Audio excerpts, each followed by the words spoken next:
Donc, je voudrais qu'on parle en fait de la persévérance. On parle de la persévérance, ouais.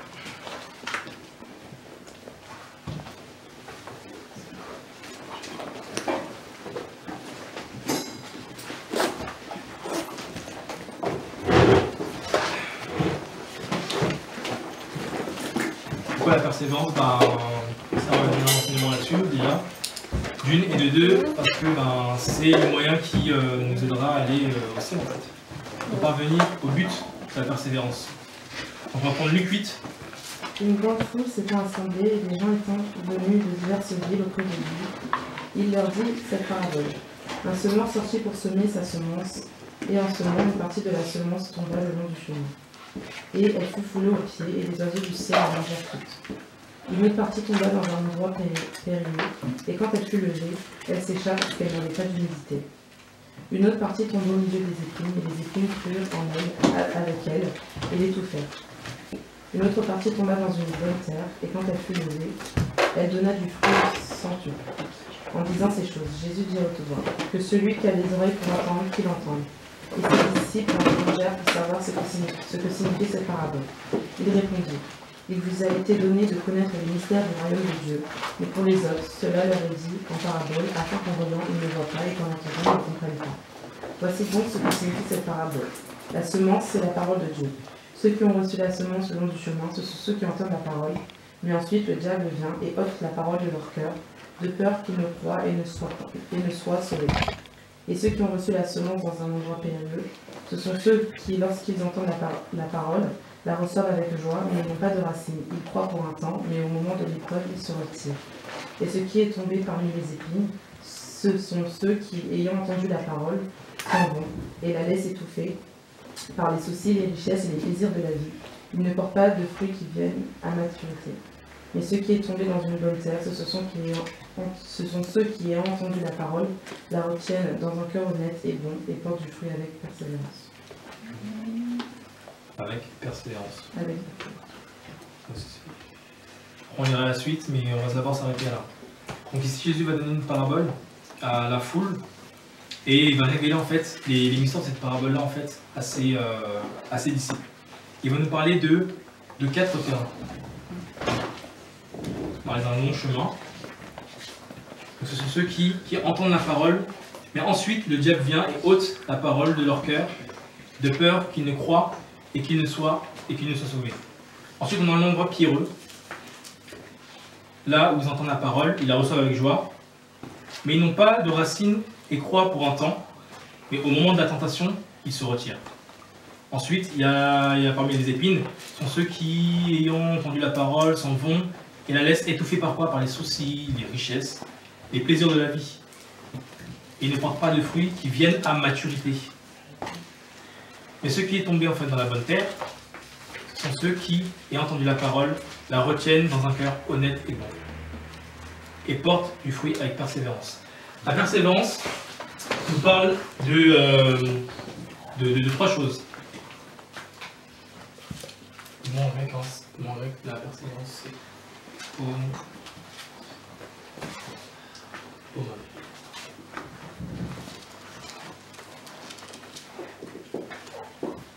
et pour mon grec, qui nous parle de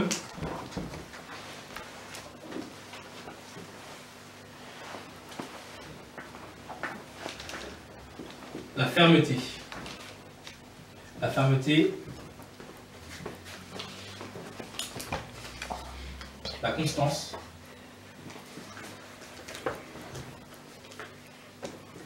et la patience.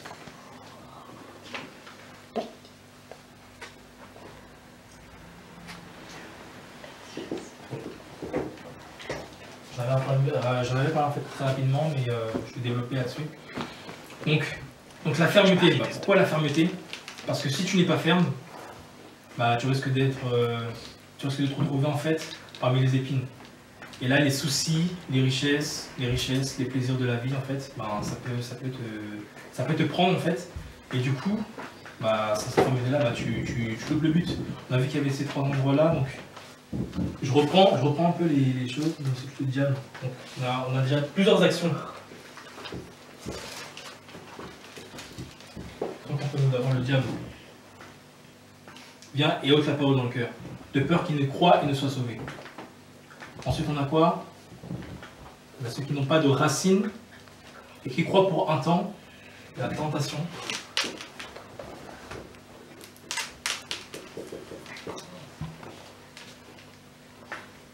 Et se retirent. Ensuite, les soucis, les richesses et les plaisirs.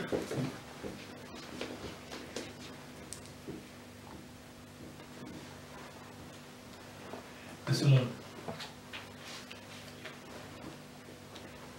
Après, on a quoi? Ceux qui sont dans la bonne terre, la retiennent dans leur cœur, voilà, et portent du fruit avec persévérance. Donc après, il y a l'autre catégorie de personnes qui portent du fruit.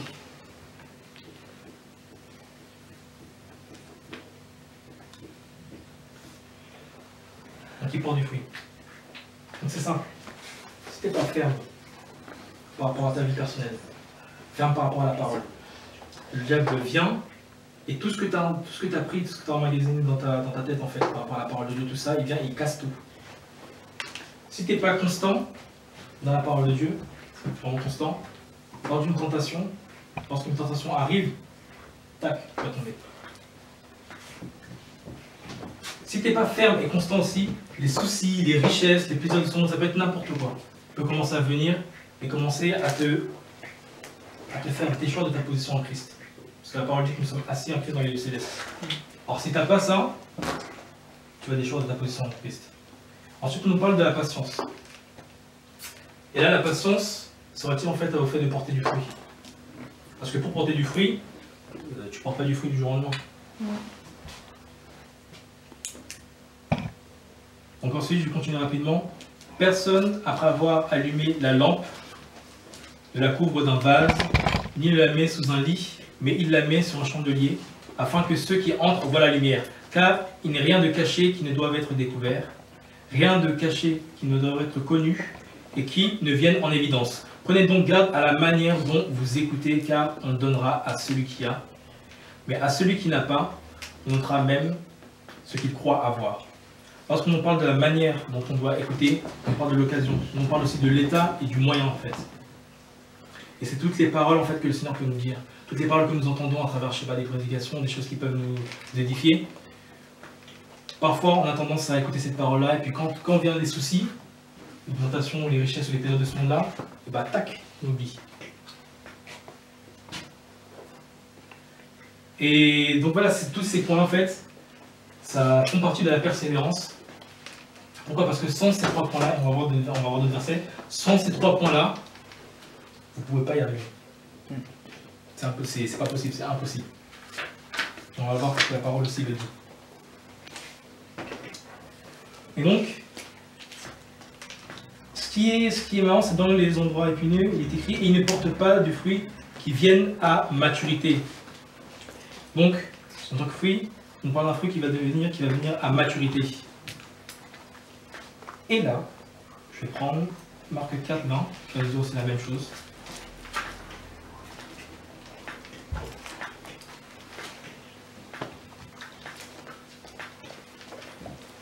Marc 4, 20, il nous dit, mais ceux qui ont reçu la semence dans une bonne terre, ce sont ceux qui entendent la parole, la reçoivent et portent du fruit. Donc, comment on connaîtra quelqu'un qui a reçu la parole de Dieu? On le verra porter du fruit. C'est aussi simple que ça.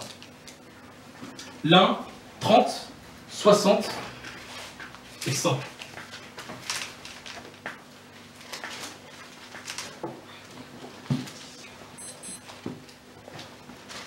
On va voir pourquoi 30, pourquoi 60 et pourquoi 100.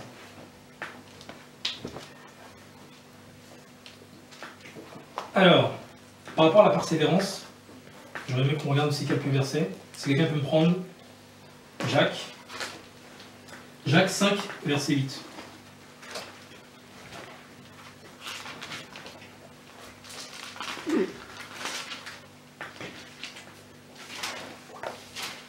Vous aussi attendez patiemment et affermissez vos cœurs, car l'avènement du Seigneur est proche.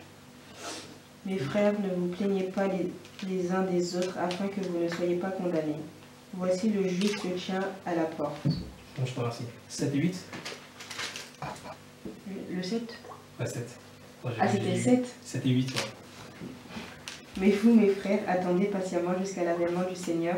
Voici le laboureur attend le précieux fruit de la terre, prenant patience à son égard jusqu'à ce qu'il ait reçu les pluies de la première et de la dernière saison.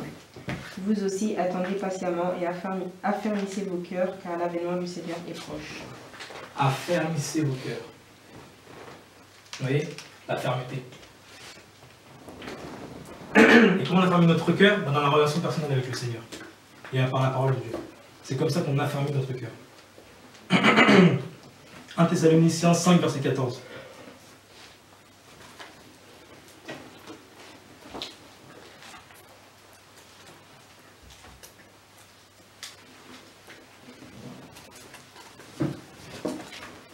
Nous vous en prions aussi, mes frères, avertissez ceux qui vivent dans le désordre, consolez ceux qui ont l'esprit abattu, supportez les faibles et soyez patients envers tous.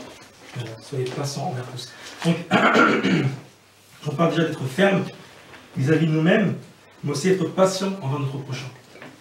Parce que c'est vrai que c'est pas facile parfois de supporter certaines personnes, les nouveaux convertis, qui ont encore leur caractère, qui ont encore des choses comme ça. Et c'est important de savoir soutenir les gens et être patient vis-à-vis d'eux. Ensuite, 1 Corinthiens 13, verset 4. Je vais noter à chaque fois en même temps.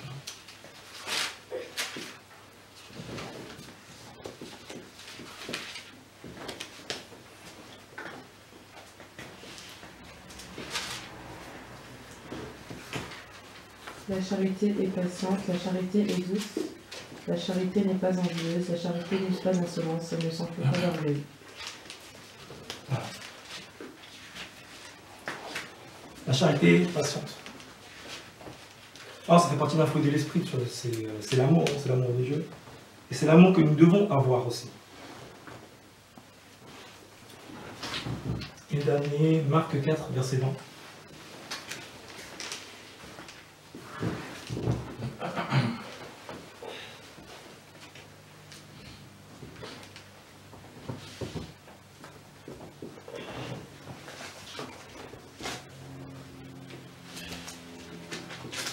Et ceux qui ont reçu la semence dans une bonne terre, ce sont ceux qui entendent la parole, la reçoivent et portent du fruit. L'un 30 et l'autre 60 et l'autre 100. Ok. Par rapport à la constance, quelqu'un vous prendre Jacques 1, verset 8. C'est bien, ça va vous faire chercher dans la parole. Ça va vous faire aimer la parole. L'homme double de cœur et inconstant dans toutes ses voies. Que le frère de basse condition se glorifie dans son élévation. Je te remercie. Donc l'homme double de cœur est inconstant dans ses voies. Quelqu'un qui n'est pas ferme par rapport à la parole de Dieu, ou pas ferme par rapport à ce que Dieu lui a dit, inconstant dans ses voies, il est ballotté comme ça. C'est quelqu'un qui ne pourra pas réussir, qui ne pourra pas aller, qui ne pourra pas percer. Alors quelqu'un qui est bâti sur Christ, qui est vraiment fondé sur Christ, qui est constant en Christ, alors là, il fonce. Et par rapport à la fermeté, quelqu'un peut prendre Galates, on va reprendre 2 Pierre 3, verset 14.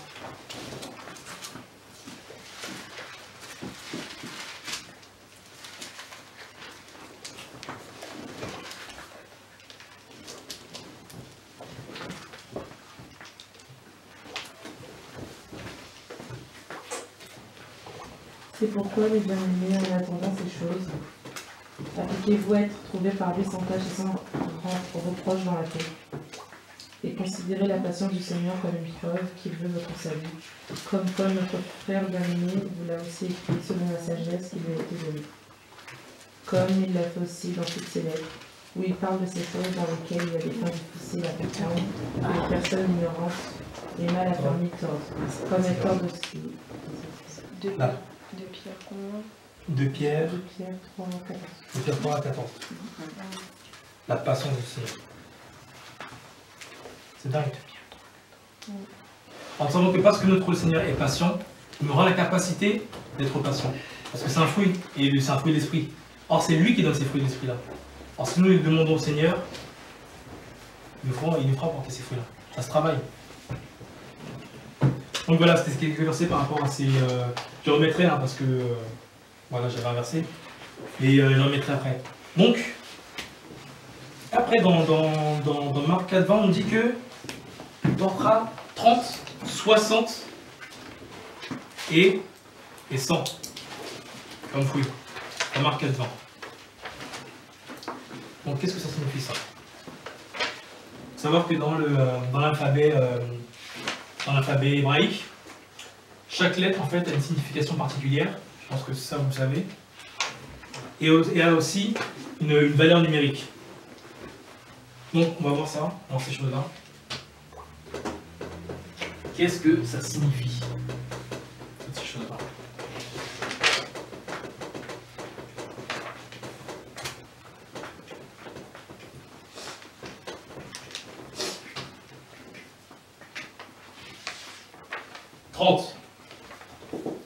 Trente, c'est la mène. La lettre là, c'est la mène.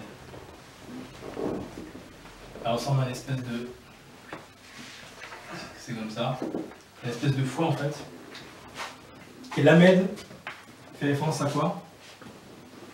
À la discipline, à l'instruction, à la correction.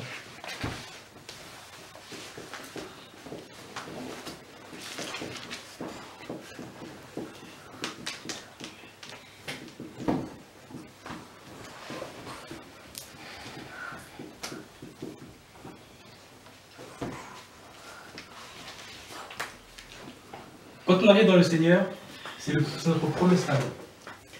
C'est ce que nous apprenons en premier. Avoir une discipline. Ça, on l'enseignant. Je pense qu'on va l'enseigner. Ouais. L'instruction et la correction. C'est là où tu vas commencer à corriger ta vie. C'est là où tu vas commencer en fait, à être instruit par rapport à la parole de Dieu. Et tu vas commencer à mettre en place une discipline dans ta vie. Une discipline. Ensuite, elle nous parle aussi de l'étude et de l'apprentissage. De l'apprentissage. Alors rappelez-vous, je vous ai toujours dit que un chrétien, c'est un étudiant. Il étudie la parole de Dieu. Il cherche, voilà, exactement, il regarde les contextes et tout, etc. C'est important de regarder regarder le contexte et tout, etc. Il apprend. Ça fait partie aussi de l'instruction, de la correction, parce que la correction vise à nous faire apprendre quelque chose, à nous instruire quelque chose, à nous enseigner quelque chose. Ensuite, on a 60.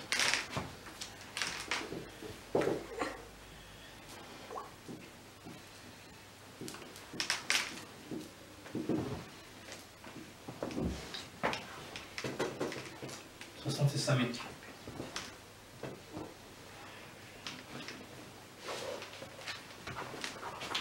C'est un mec qui nous parle de quoi? Qui nous parle de soutien. Du pilier, exactement. Le pilier. C'est bien. Ah, mais c'est bien, c'est bien. Non, mais j'ai regardé dans la Bible. Je ne savais pas. Qui nous parle du pilier, qui nous parle de la colonne.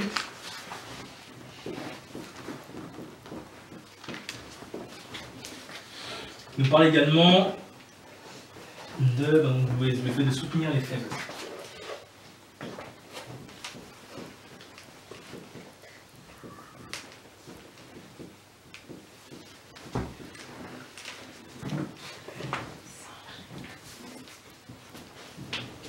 Or, selon 1 Timothée 3, verset 15, on sait que l'Église est la colonne de la vérité. Donc, une fois qu'on a passé ce stade-là, en fait, de l'instruction de la discipline, elle nous mène vers le fait d'être une colonne, en fait. Et l'appui, pour les faibles, en fait, l'appui de la vérité. Enseigner la vérité aux gens. Et donc, être comme un pilier. C'est ça, l'Église. Et ensuite, 100.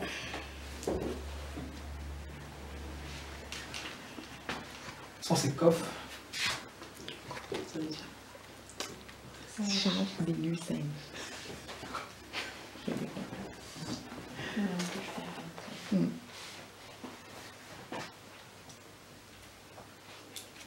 Signification, c'est chasse d'aiguille ou singe, mais plus précisément, Singe. ça nous parle en fait de l'homme spirituel en fait. Dans le sens où c'est l'homme accompli. C'est la partie, enfin, on est en vie là, non? Si on arrive à ça, on n'est plus sur Terre. Si, toujours.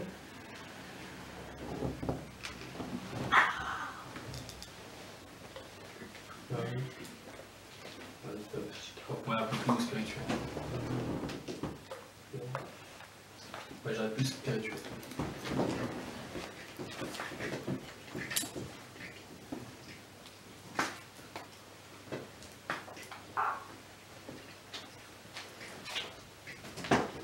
Tac. On va prendre un verset par rapport à ça. On va prendre 1 Corinthiens 3 à partir du verset.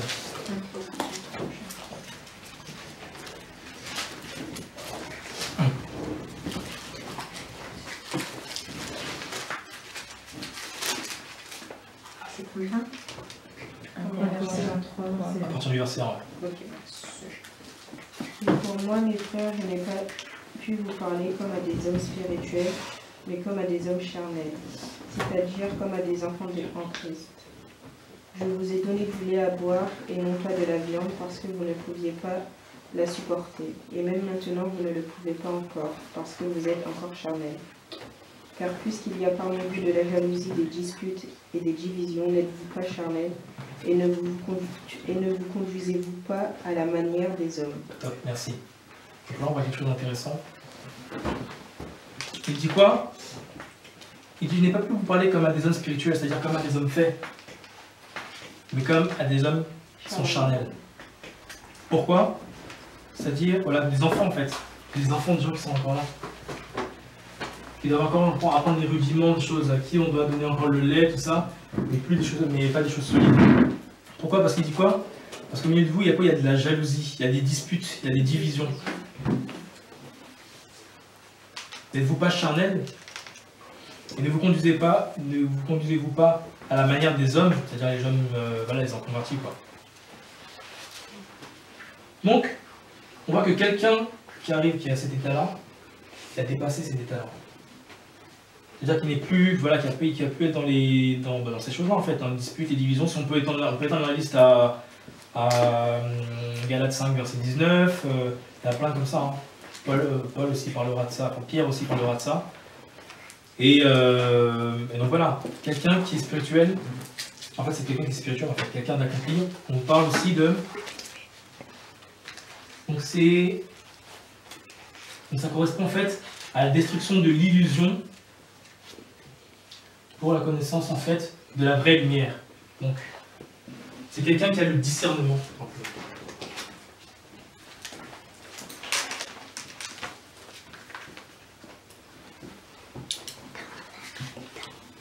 Quelqu'un qui saura discerner le réel de l'illusion.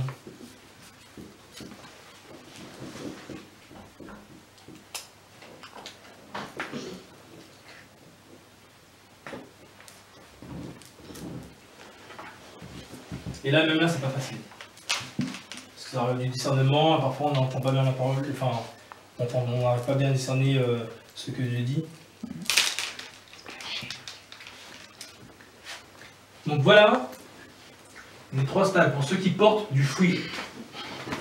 Donc on voit qu'ils passent d'abord de l'instruction. Là c'est vraiment voilà, bébé quoi en fait. C'est un peu le bébé spirituel à qui on va enseigner, à qui on va dire va donner les premiers rudiments en fait de la vie chrétienne, etc. Ensuite il va arriver à être un pilier en fait. Un pilier dans le but de soutenir les faibles. Et ensuite, on a vraiment l'homme accompli. C'est l'homme, je dirais même l'homme qui sait qui il est en Christ.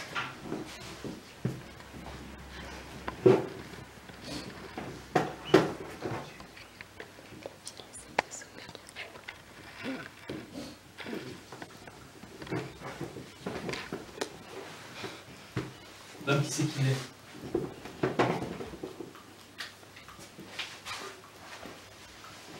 Donc voilà par rapport à la persévérance, ceux qui ont reçu la parole de Dieu, ils arriveront jusqu'à ce stade-là. Et ça se verra. Parce que de toute façon, voilà, on donne ce que l'on a, et puis en même temps, quand on est en Christ, quand on reçoit la bonne parole du Seigneur, on ne peut que progresser. Donc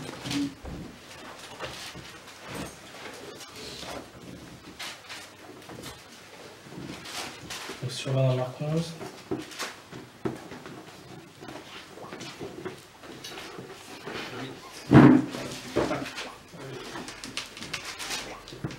Voilà, donc c'est pour là, ça fait partie aussi de la persévérance.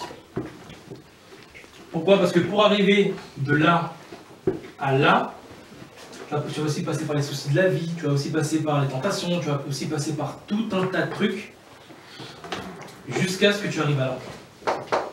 Et pour ça, il faut la persévérance. Or, si tu n'as pas de la persévérance, bah, tu risques de t'arrêter là. Ou alors de passer à là, et puis oublier le Seigneur, et puis revenir à là. J'ai une question par rapport à Salamé. Ouais. Je comprends pas trop en fait c'est quoi cette étape en fait. Soutenir les faits dans quel sens? En fait, soutenir les faits par rapport à la parole, par rapport à ce que tu sais, par rapport aux plus faibles en fait. Soutenir les faibles, ça va être de manière spirituelle en fait, dans le sens où tu vas les soutenir par rapport à la parole, mais aussi c'est soutenir ceux qui sont en besoin, qui sont dans le besoin. Ça sert à ça en fait l'église.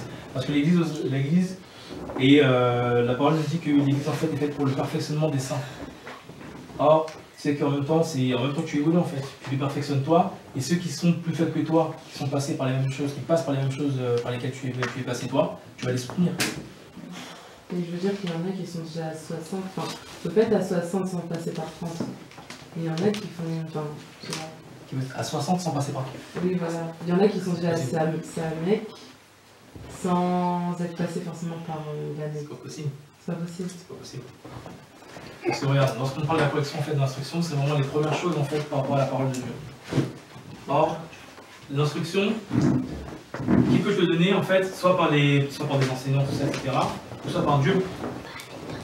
C'est Dieu qui t'enseigne, c'est clair, c'est le Saint-Esprit qui t'enseigne, mais t'as aussi les enseignants, en fait, des gens qui ont le don pour enseigner, quoi. J'entends par là. Que le Seigneur met sur ton passage pour pouvoir t'enseigner en fait la parole. Or, tu es obligé de passer par l'instruction parce que, regarde, lorsque tu passes par. Quand on parle de l'apprentissage d'une étude et d'un apprentissage, il faut forcément un référent. D'accord. Mais par exemple, la correction, il y a le brisement, tout ça. Voilà. Mais il y en a qui. Enfin, par exemple, il y a des personnes qui sont pas passées forcément par le brisement, qui ont encore leur caractère, mais qui ont une base, une parole qui ont été enseignée et qui passent directement par soutenir les faibles en sachant qu'ils n'ont pas été brisés, je sais pas moi, sur leur caractère. Donc, est-ce que c'est possible? C'est possible, c'est dangereux. Oui, voilà. Bien sûr, c'est possible, mais c'est très dangereux. Donc voilà. Est-ce que des personnes ont des questions déjà par rapport à ça? Donc du coup, on peut pas se permettre, par exemple, moi je suis encore un enfant à la fois, mais je peux pas me permettre d'aller soutenir. J'ai reçu quelques enseignements, je peux pas me permettre d'aller, par exemple, une nouvelle convertie. Ou un nouveau converti, je veux par exemple l'exhorter sur quelque chose, sur un point que j'ai bien assimilé, mais que je suis pas passée par la case du brisement assez, par exemple, sur mon caractère. Je peux pas me permettre d'aller soutenir. Par rapport aux choses que qu'on t'enseigne. Voilà. De reprendre. Continuer ça, donc voilà, donc on voit vraiment que c'est ça en fait la persévérance.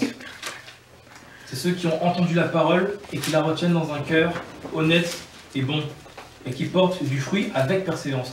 Donc, ceux qui ont reçu la parole de Dieu, comme je disais tout à l'heure, ça va se voir tout de suite, par ton comportement, par ta vie, par ce que tu vis.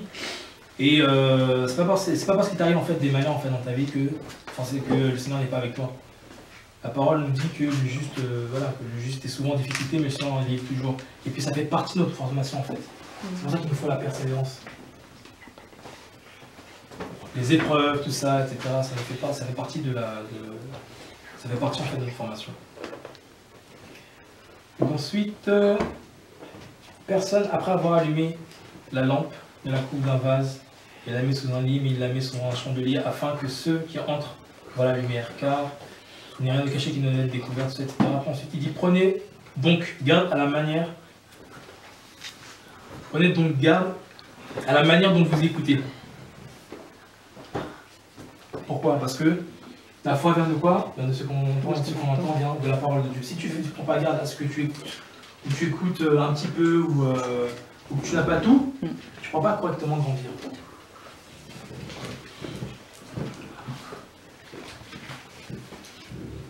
Ensuite, quand on dit la manière, comme je l'ai dit, c'est l'occasion, c'est l'état et c'est le moyen par lequel aussi tu entends. Donc voilà en ce qui concerne la persévérance en fait. On parle, je remets, on parle de la patience, la fermeté et la constance. C'est bien, je suis. Et la constance. La patience pour ça. La fermeté par rapport à la parole de Dieu. Et la constance dans la parole de Dieu. Enfin, je vais vous lire certains versets qui vont beaucoup nous aider. Je vais lire ça. En Luc 21, 11, par votre persévérance, vous sauverez vos âmes. Par votre persévérance, vous sauverez vos âmes. C'est-à-dire que si tu n'as pas la persévérance, et si tu ne persévères pas dans l'instruction, si tu ne persévères pas dans, si tu ne persévères dans l'instruction, fait des choses comme ça, pour devenir un homme avec un H, c'est homme et femme, vous l'aurez compris, pour devenir un homme spirituel, la parole dit que tu ne pourras pas carrément sauver ton âme. C'est combien le passage? Luc 21, 19. Ah, 19. Donc, un verset Romains 2,7 qui nous dit réservant la vie éternelle à ceux qui, par la persévérance, à bien faire, cherchent l'honneur, la gloire et l'immortalité. L'honneur, la gloire en Christ, et l'immortalité, voilà, c'est la vie éternelle. Et donc, voilà, donc pour ceux qui, par la persévérance, à bien faire. Donc, on nous invite en fait à bien faire les choses. Vous voulez noter à chaque fois les versets ou parce que là je fais juste, en fait une liste comme ça quoi. Si vous voulez, bon après si vous voulez, je peux aller moins vite pour que vous les notiez, mais au moins les références, mais bon, c'est juste une liste comme ça. Après je vous l'enverrai si vous voulez.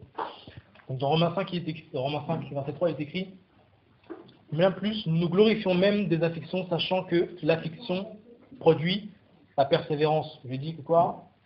Qu'on passe par le brisement, par les épreuves, tout ça.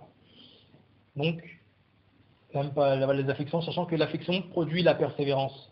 Et donc ensuite, la persévérance, la victoire dans l'épreuve, et cette victoire, l'espérance en Christ. C'est Romains 15, verset 5. Que le Dieu de la persévérance et de la consolation vous donne d'avoir les mêmes sentiments. 15.5. Que le Dieu de la persévérance et de la consolation vous donne d'avoir les mêmes sentiments les uns envers les autres, selon Jésus-Christ. Donc voilà. On dit que le Dieu de la persévérance, comme je vous l'ai dit, si Dieu est persévérant, il sait nous donner la persévérance. Il pourra nous donner la persévérance.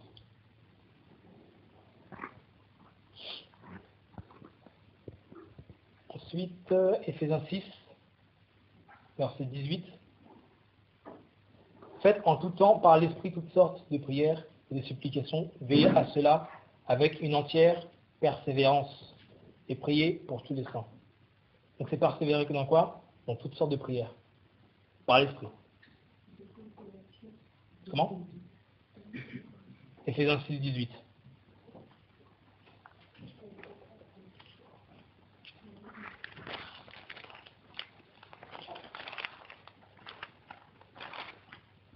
Tac. Je vais mettre une petite parenthèse par rapport à 100. Parce que 100 aussi, qui nous apprend quelque chose, elle a pour symbole la spontanéité.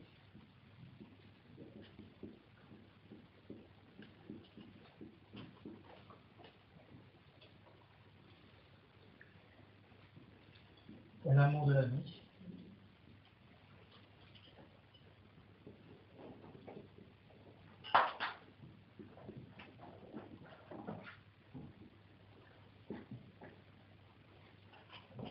Et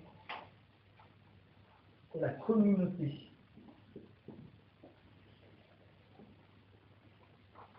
L'amour de la vie, en fait, voilà, c'est ce qu'on appelle la spontanéité. Hein. C'est des choses qu'on n'a pas forcément à nous dire, et puis on va nous-mêmes prendre les initiatives. Pourquoi? Parce qu'on est maintenant, parce qu'on connaît les choses, on est maintenant en état d'un fait, l'amour de la vie en Christ, ce qui va nous donner la joie, la paix, et tout, etc. Et la communauté entre nous. C'est pour ça que Paul disait aux Corinthiens, vous êtes toujours charnels, on ne peut pas vous parler comme à des hommes spirituels parce que vous êtes toujours charnels. Donc voilà, c'est important de souligner ça. Je trouve, parce que ça fait partie de l'homme fait, ça fait partie en fait de ce que nous devons être. Donc je continue dans les versets. Il y a vraiment des versets qui sont bien poignants, hein, qui nous aident. 2 Thessaloniciens 1, verset 4, qui nous dit « Aussi, nous glorifions-nous de vous dans les églises à cause de votre persévérance et de votre foi au milieu de toutes vos persécutions et des tribulations que vous avez à supporter. » Qui nous parle de supporter quelque chose, nous parle de la persévérance aussi. Donc, il ne faut pas s'étonner qu'il y a des persécutions, qu'il y a des tribulations, parce que ça fait partie de la vie chrétienne. Hébreux 6, verset 12 qui nous dit « En sorte que vous ne vous relâchez point et que vous imitiez ceux qui, par la foi et la persévérance, héritent des promesses. » Donc tu hériteras des promesses que si tu persévères. Hébreux 10, verset 36 nous dit « Car vous avez besoin de persévérance afin qu'après avoir accompli la volonté de Dieu, vous obteniez ce qui vous est promis. » Donc tu obtiendras ce qui est promis. C'est quoi? Si tu persévères. C'est aussi simple que ça. Hébreux 12, verset 1. Nous donc aussi, puisque nous sommes environnés d'une si grande nuée de témoins, rejetons tout fardeau et le péché qui nous enveloppe si facilement, et courons avec persévérance dans la carrière qui nous est ouverte. Courons avec persévérance. La fermeté, la constance. Apocalypse 2, verset 2. Je connais tes œuvres, ton travail et ta persévérance. Je sais que tu ne peux supporter les méchants, que tu as éprouvé ceux qui se disent apôtres et qui ne le sont pas, et que tu les as trouvés menteurs. Donc, le Seigneur aussi voit notre persévérance. On ne persévère pas pour rien. On ne passe pas par des tribulations comme ça pour rien. Le Seigneur voit tout et nous récompensera. Que tu as de la persévérance, que tu as souffert à cause de mon nom, et que tu ne t'es point lassé. C'est chaud, hein? Que tu as souffert à cause de mon nom, et que tu ne t'es point lassé, la constance. Yes. Il y a des bas, les tribulations bas, c'est normal. Parce qu'il faut toujours se relever. Tu ne vas plus être constant si par exemple tu es chrétienne et puis d'un coup tu retournes dans le monde et puis voilà, c'est ça. Et quand on parle de constance et de la persévérance en Dieu, c'est vraiment rester en fait en Christ. Et puis quelqu'un qui reste en Christ aussi, c'est quelqu'un qui va porter du fruit comme on a vu. C'est quelqu'un qui va persévérer en fait dans l'enseignement, dans la relation personnelle avec Christ, parce que c'est Christ qui nous change. C'est la parole de Dieu qui nous change aussi en même temps. Donc ça englobe tout ça en fait, la persévérance. Apocalypse 3, verset 10. Parce que tu as gardé la parole de la persévérance en moi. Tu vois? Parce que tu as gardé la parole de la persévérance en moi. Je te garderai aussi à l'heure de la tentation qui va venir sur le monde entier pour éprouver les habitants de la terre. Donc, si tu persévères, je te garde. Faut savoir ça. Apocalypse 14, 12. C'est ici la persévérance des saints qui gardent les commandements de Dieu et la foi en Jésus-Christ. Tu vois? C'est garder la foi, en fait, en Jésus-Christ. Rester en Christ, en fait. Donc voilà, après, si vous voulez les versets, je vous les donnerai, hein, mais il n'y a pas de problème. Donc voilà, on voit que la persévérance, en fait, c'est tout ça. C'est toutes ces choses-là. On voit le début de la persévérance, on voit aussi la fin. Par où on doit passer et en même temps, là où on va, en fait. Notre but. Et une fois qu'on est à ce stade-là, en fait, le Seigneur peut mieux nous utiliser, en fait. On est plus maniable, on est vraiment comme le vent, comme dit la parole. C'est-à-dire que le Seigneur peut nous attraper, peut nous mettre quelque part et tout, pour pouvoir, je sais pas, nous enseigner les gens, partager quelque chose avec les gens, tout ça, etc. Et puis, faire en sorte que les gens, après, voilà, peuvent en ce stade-là. Et après, ça sera vous ici. Et après, vous allez continuer, vous allez commencer à enseigner, en fait. Par rapport à la parole, par rapport à la prière, des choses comme ça. Bon, la vie de prière, c'est des trucs qui pensent comme ça. Mais voilà, la persévérance, en fait, ça englobe toutes ces choses-là. Et sans la persévérance, tu tombes, quoi. Tu t'arrêtes. Donc voilà. Quelqu'un a des questions?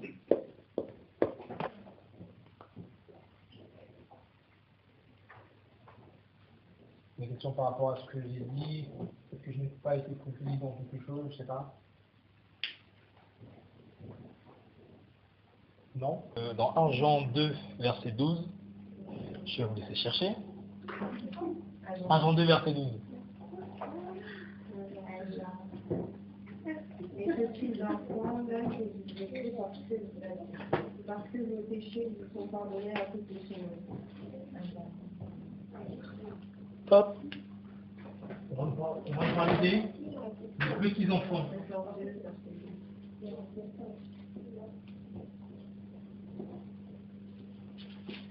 Petits enfants, pourquoi? Petits enfants, pourquoi? Parce que vos péchés sont pardonnés à cause de son nom. Péché pardonné. Bon, à cause du nom.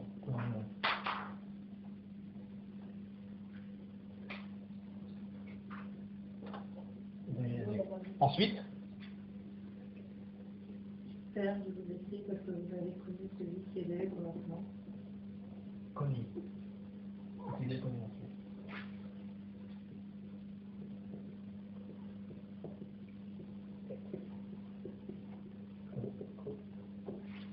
Bon. Seulement. Ensuite, Jeunes gens, je vous écris parce que vous avez vaincu l'esprit du monde. Jeunes gens. Ensuite, Jeunes enfants, je vous écris parce que vous avez connu le Père. jeunes gens, on avait dit que c'était Esprit du mauvais. vaincu.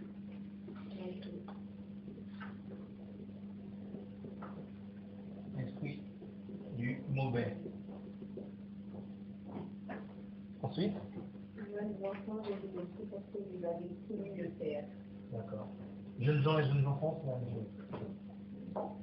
Connu le Père.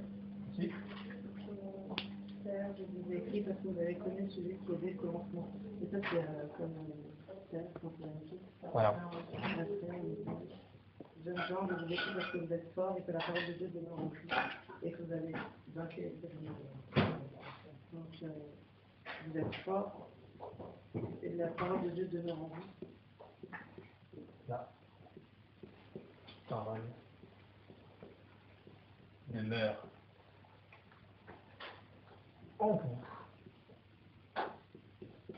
Yes. C'est bon. c'est bon ici, je le jambes parce que voilà, vous êtes fort, la parole de Dieu demeure en vous. Maintenant, regardez au verset 28. Voilà, Nous demandons que ces enfants demeuraient en lui, afin que quand il apparaîtra, nous demandons la suivante et que nous soyons sans compter devant lui avec son avenir. Demeurer.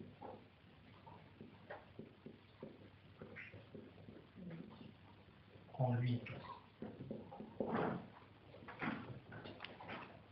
Demeurer en lui, enfin, vous avez de l'assurance sur ce qui paraîtra devant lui. Voilà, c'est ce qui est juste. Si vous savez qu'il est juste, sachez que quiconque fait ce qui est juste est né de lui. Donc, dans ces versets-là aussi, on a trois aussi catégories de personnes en fait. Je dirais trois stades. Qui viennent de. J'ai même pas vu ça. Je n'ai même pas vu ça comme ça, mais comme quoi c'est bien français. Hein. C'est incroyable. Vraiment. Et d'abord les petits enfants. On nous dit que les petits enfants, ils savent que leur péché est pardonné. Voilà, par le nom de Jésus. Voilà. Et qu'ils doivent quoi? Ils doivent demeurer en lui. Donc on a quoi?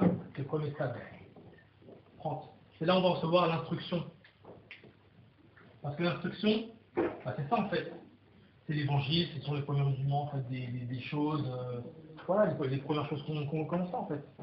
En tant que petits enfants. Que nos péchés sont pardonnés en Christ, etc. Ça c'est ce qu'on nous enseigne exactement. C'est ça, ce sont les bases. On nous dit qu'il faut quoi? Qu'il faut demeurer en lui.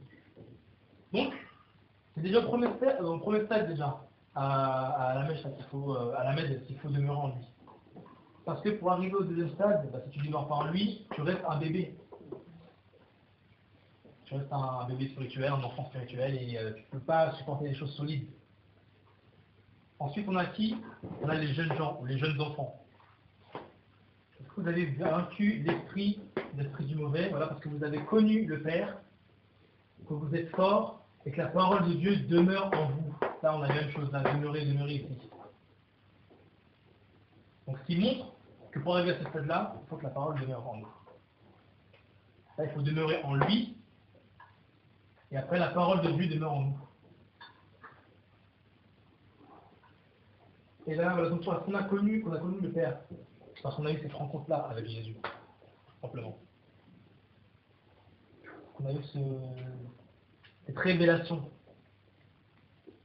Et si on n'a pas de révélation du Seigneur, on ne peut pas arriver au prochain stade. C'est parce qu'on a vaincu l'esprit du malin. En savant que même déjà, en tant que jeunes gens, on a la possibilité de vaincre l'esprit du malin. Pourquoi? Parce que nous avons l'esprit de Dieu. Or, c'est l'esprit de Dieu qui nous aide justement à vaincre le malin. Et déjà, quand on parle aussi de l'esprit, vaincre l'esprit du malin, c'est l'esprit du monde aussi. C'est-à-dire que maintenant, nous avons une vue sur les choses du monde. Nous savons en fait que les choses du monde sont mauvaises. Et ensuite, encore au niveau de Père, parce qu'on a connu celui qui est dès le commencement. C'est une relation plus profonde avec le Seigneur. Là, on va le connaître dans un premier stade. Mais puisque le Seigneur est infiniment grand, on n'a pas fini de découvrir encore. C'est celui qui est dès le commencement. Donc c'est comme s'il nous amenait à quelque chose de plus profond en fait en lui. Parce que là, nous le connaissons comme étant Dieu, comme étant Jésus, voilà, etc. Mais quand on nous parle dès le commencement, c'est comme si on nous parlait des choses qui étaient depuis avant. C'est comme si c'était quelqu'un qui nous livrait les choses qui étaient depuis le commencement, c'est-à-dire les choses les plus secrètes en fait. Or, on n'est pas de quelque chose de secret, à la qu'on ne connaît pas. Parce que sa relation est directe en fait. Elle est bien plus profonde. J'ai un exemple, comme pour Moïse. Comme pour Moïse. Je ne dis pas qu'on est des Moïse, hein. On est tous des Moïse. Hein. Ce que je veux dire, je parle de la relation en fait. La parole dit que Moïse voyait Dieu face à face, tout ça, etc. Ah, on aurait tous voir Dieu face à face. En fait, c'est homme spirituel. Voilà, simplement. C'est impressionnant comment la parole en fait est... C'est complexe. Ouais, franchement. Je viens de voir ça là, je ne le savais même pas. Le Seigneur m'a amené à regarder ça rapidement. Et voilà, je vois les petits enfants, les gens, tout ça. Je pensais pas que c'était associé à la persévérance. C'est incroyable. Puisque tu as vaincu voilà, l'esprit du malin, bah, c'est comme une colonne en fait. Soutenir les gens. Et là, bah, c'est l'homme spirituel en fait.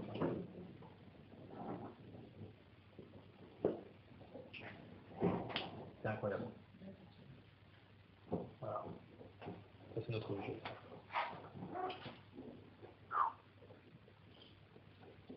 Dans 1 Jean 2,15, il est écrit: n'aimez point le monde, ni les choses qui sont dans le monde. Si quelqu'un aime le monde, l'amour du Père n'est point en lui.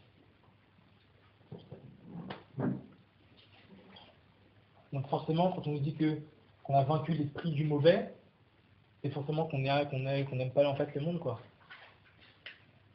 On n'a pas aimé les choses du monde et les choses qui sont dans le monde.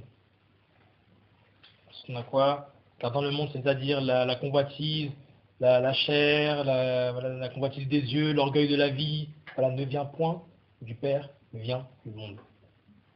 Et ça revient encore pour la troisième fois ou la quatrième fois aux Corinthiens qui dit, ou à Paul qui dit aux Corinthiens, comme quoi il n'a pas pu leur parler, quoi. On va parler comme à des hommes faits, à des hommes spirituels, à des hommes charnels. Ouf. Donc voilà. Voilà. C'est quand même des questions, des choses par rapport à ça ou quelque chose d'autre à ajouter par rapport à la persévérance.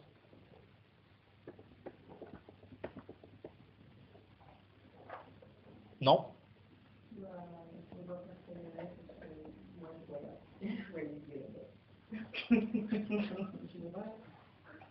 Tu vois?